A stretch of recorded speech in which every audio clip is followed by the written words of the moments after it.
안녕하십니까. 만화공인중개사의 저자 이용훈입니다. 오늘은 민법 및 민사특별법 문제풀이 제26강 시간으로서 251번부터 260번 문제를 같이 풀어보도록 하겠습니다. 자, 지금부터 251번 문제 시작하겠습니다. 251번 동시이행 관계에 있는 것을 모두 고르면 기억, 담보 목적의 가등기 말소 의무와 피담보 채무의 변제 의무. 자, 이 담보 목적이니까 저당권이나 마찬가지입니다. 가등기라 하더라도 이런 경우에는 피담보 변제 의무가 먼저 해야죠. 먼저 빚을 갚아야 가등기를 말소를 해주니까 이건 선입니다. 동시이행 관계가 아니라. 니은 임차권 등기 명령에 의한 임차권 등기가 된 경우 임대인의 보증금 반환 의무와 임차인의 등기 말소 의무. 이 경우 역시 임대인의 보증금 반환 의무가 선이행돼야 됩니다. 이게 먼저 이행이 돼야 그리고 나서 임차인이 등기 말소 의무가 발생하는 겁니다. 자, 이런 건 다 동시이행 관계가 아니고, 그러니까 계약 해제로 인한 각 당사자의 원상 회복 의무. 당연히 이건 동시이행을 해야죠. 전세 계약의 종료 시 전세금 반환 의무야 전세 목적물 인도 및 전세권 말소 등기에 필요한 서류의 교부 의무. 그렇죠. 전세권 설립자 주인은 전세금을 반환 의무가 있고, 자, 전세 목적물하고 이걸 인도해주고 전세권 말소 등기에 필요한 서류를 교부하는 것은 전세권자가 해야 될 의무입니다. 이거는 동시이행 관계입니다. 맞습니다. 다 동글뱅이 2개, XX 2개인데 동시이행 관계에 있는 걸 모두 고르라고 그랬으니까 디글리어를 고르면 됩니다. 251번은 5번이 정답이 되겠습니다. 다음 252번 문제를 같이 보도록 하겠습니다. 252번 채무자 갑과 채권자 을. 자, 채무자 갑이 낙약자고 채권자 을이 요약자입니다. 그리고 병을 수익자로, 자, 제3자를 위한 계약이죠. 체결하였고 병은 수익의 의사를 표시하였다. 이에 관한 설명으로 옳은 것은 그러면, 자, 요약자 을이 여기 있습니다. 을이 갑에게 그 계약을 한 겁니다. 그럼 예를 들어서 그 보험 같은 거를 예를 들어 좀 쉬울 겁니다. 보험료 내는 사람이고 채무자 갑은 보험료 받은 사람이 나중에 병에게 보험금을 지급해야 돼요. 자, 이런 경우. 그런데 병이 받겠다고 의사표시를 한 겁니다. 빨리 이해가 갈 겁니다. 자, 이런 경우에 있어서의 얘기를 한 겁니다. 자, 보험 같은 경우는 병이 수익의 의사표시를 안 하더라도 자동적으로 받습니다. 그런 거는 보험이라든가 우편이라든가 택배 이런 것들은 당연히 받고, 이런 경우는 둘 사이의 거래에 대해서 나중에 그 이익을 병에게 주라고 한 겁니다. 예를 들어서 을이 갑에게 집을 팔았습니다. 그리고 대금을 받아야 되는데 그 대금을 병에게 주세요 라고 하는 경우 역시 제3자를 위한 계약에 해당이 됩니다. 1. 갑은 병이 이행을 청구하는 경우에, 자, 병이 이행을 청구했습니다. 을과 병 사이의 법률 관계에 기반한 항변으로 병에게 대항하지 못한다. 그렇죠. 대항하지 못합니다. 이거는 이미 수익의 의사를 표시했기 때문에 지금. 이 갑의 기책사유로, 즉 갑이 잘못한 거예요. 채무가 불이행된 경우 병은 갑에 대해 손해배상 청구할 수 있다. 갑이 잘못한 겁니다. 지금 수익의 의사를 표시했고 틀렸습니다. 3. 계약이 해제된 경우 병은 원상회복을 갑에게 청구할 수 있다. 자, 계약이 해제되면 원상회복을 청구할 수 있는 것은 그 계약 당사자입니다. 수익자가 아니라. 그래서 갑에게 청구할 수 없다죠. 틀렸습니다. 4. 제3자를 위한 계약에서 병은 계약 당시에 특정되어 있어야 한다. 반드시 특정될 필요는 없습니다. 특정되지 않아도 됩니다. 틀렸고요. 만일 갑이 병에 대하여 가진 채권에 관하여 그 채무를 면제하는 계약을 을과 체결하는 경우 이는 제3자를 위한 계약에 준하는 것으로 볼 수 있습니다. 있어요. 틀렸죠. 왜냐하면 예를 들어서 갑이 병에게 한 3천만 원 받을 게 있어요. 근데 을이 3천만 원에 해당되는 부동산을 준 거예요. 자동차를 준다든가. 대신 병에 대한 3천만 원 받을 권리를 없는 걸로 해주시오. 이런 가능합니다. 그럴 때는 제3자를 위한 계약에 준하는 것으로 볼 수 있습니다. 다 X고 하나만 동글뱅이 옳은 것을 구하니까 252번은 1번이 정답이 되겠습니다. 다음 253번 문제를 같이 보도록 하겠습니다. 253번 최고 없이도 재촉하여 알리는 겁니다. 한번 최고 없이도 해저권을 행사할 수 있는 경우가 아닌 것은, 자, 그러니까 최고 없이도 해적권 행사, 즉 즉시 해지할 수 있는 경우가 아닌 거예요. 그러면 최고를 해야 되는 경우를 고르라는 얘기입니다. 1. 매수인의 대금 지급이 지체된 때. 자, 계약금 받았어요. 중도금이나 잔금을 안 내. 그 지체되면 시간을 줘야죠. 이때는 뭐 해야 된다? 이때는 최고를 해야 되는 겁니다. 이때는 최고를 해야 돼요. 두 번째, 매도인의 과실로 계약 목적물의 별장이 아예 소실됐어. 더 이상 존재하지 않잖아요. 그럼 최고 할 것도 없는 거예요. 3. 당사자가 약정한 해적권의 유보 사실이 발생한 때, 의자입니다. 해적권의 유보 사실이 발생한 때. 그러면 유보 사실이 발생했으니까 해적권 유보 사실. 그럴 때는 해적권을 최고하지 않고도 해지할 수 있는 사유에 해당이 됩니다. 4. 이행기가 도래하지 않은 상태에서 매도인이 소유권 이전의 거부 의사를 명확히 표시할 때, 이행기가 도래하지 않았는데 매도인이 소유권을 이전을 안 하기 때문에 확실하게 매도인이 안 하겠다는데 소용이 있습니까? 이럴 때는 최고 없이 봐도 매수인을 해지할 수 있는 겁니다. 5. 매매의 목적 부동산에 설정된 저당권의 실행으로 매수인의 소유권을 취득할 수 없어. 불능 상태잖아요. 소유권을 취득할 수 없으니까. 역시 최고 안 하고 바로 해지할 수 있습니다. 자, 최고 해야 되는 경우 1번이 되겠습니다. 254번 문제를 같이 보도록 하겠습니다. 254번. 매매의 효력에 관한 설명으로 틀린 것을 고르는 문제입니다. 1번. 매도인의 소유에 속하지 않는 부동산의 매매도 유효하다. 예, 계약은 가능합니다. 내가 사서 팔 수도 있는 문제이기 때문에 그렇습니다. 두 번째. 2. 계약 당시 매수인이 목적물에 하자가 있으면 안 경우 매도인은 하자 담보 책임을 지지 않는다. 그렇죠. 매수인이 이미 하자 있는 걸 알아. 그리고 판 거예요. 그때 담보 책임 지지 않습니다.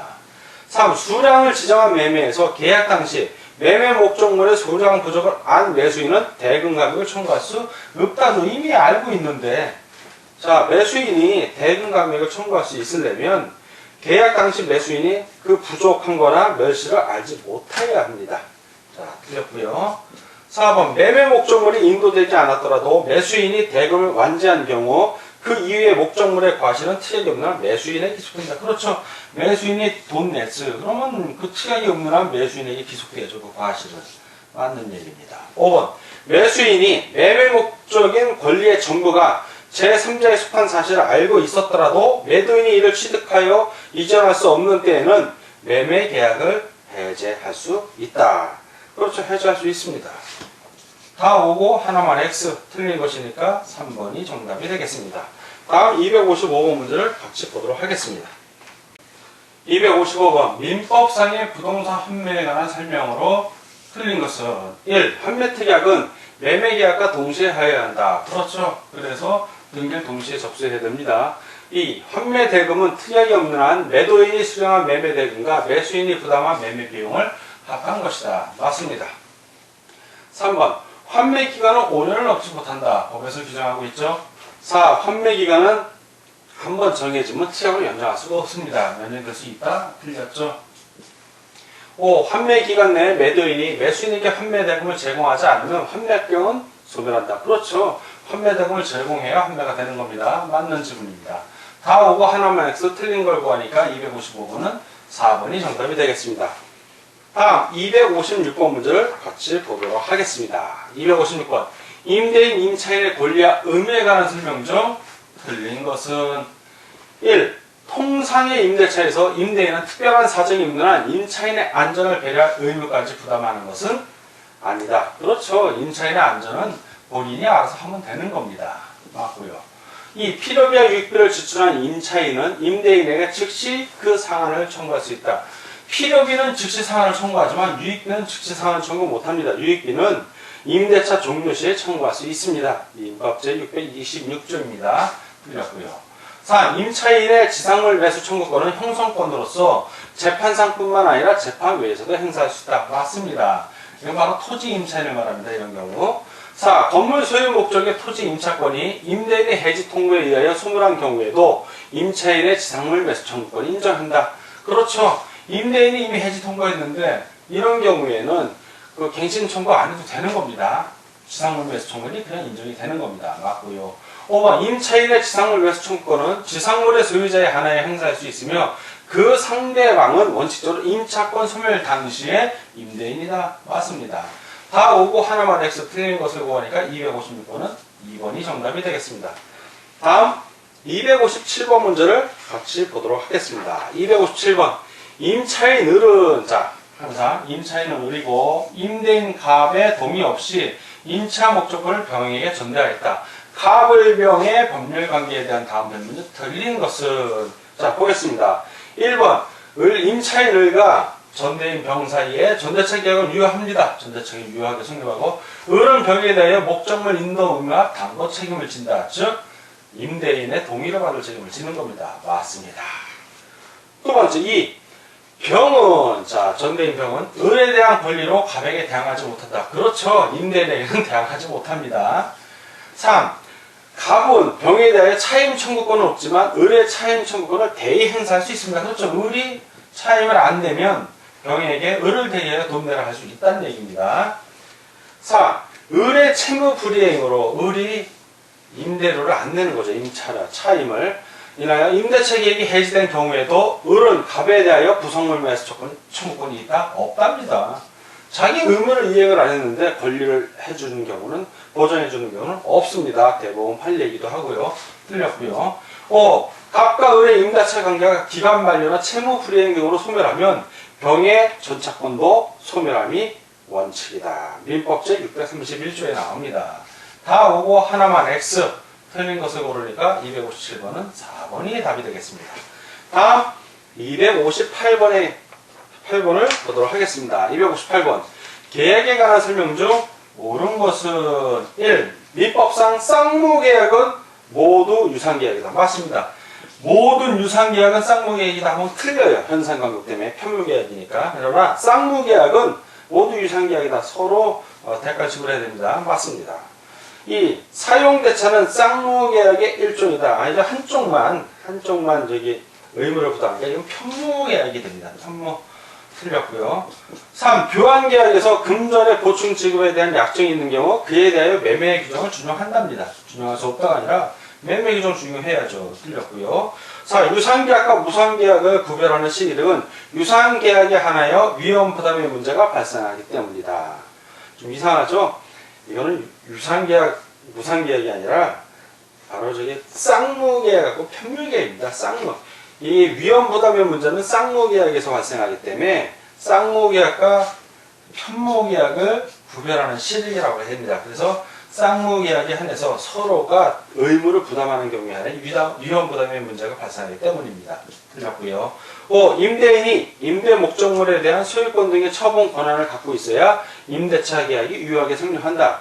물론 이러면 당연히 성립하지만 소유권 등의 처분 권한을 갖고 있지 않아도 임대차 계약은 유효하게 성립할 수 있습니다. 민법 제600. 요거는 민법 제619조에 보면 나와 있는데 그 임대인이 임대 목적물에 대한 소유권이 없어요. 처분 권한을 갖고 있지 않아. 근데 임대차 계약이 유효한 경우 예를 들면 저런 경우죠. 이 임대인이 그 전세권자라든가 지상권자라든가 이런 경우에는 소유권 등의 처분 권한이 없어도 가능합니다. 그리고 또 설사 그러한 권리가 없다 하더라도 소유하고 있는 사람과 사갖고 나중에 임대차하면 되거든요. 그래서 가능한 겁니다. 자, 틀렸습니다. 다 X고 하나만 O, 옳은 것을 구하니까 258번은 1번이 정답이 되겠습니다. 다음 259번 문제를 같이 보도록 하겠습니다. 259번 계약의 종류와 그에 해당하는 이해가 잘못 짝지어진 것은 1. 쌍무계약. 쌍무계약은 쌍방이 채무지입니다. 도급계약 맞죠? 쌍방이 책임집니다.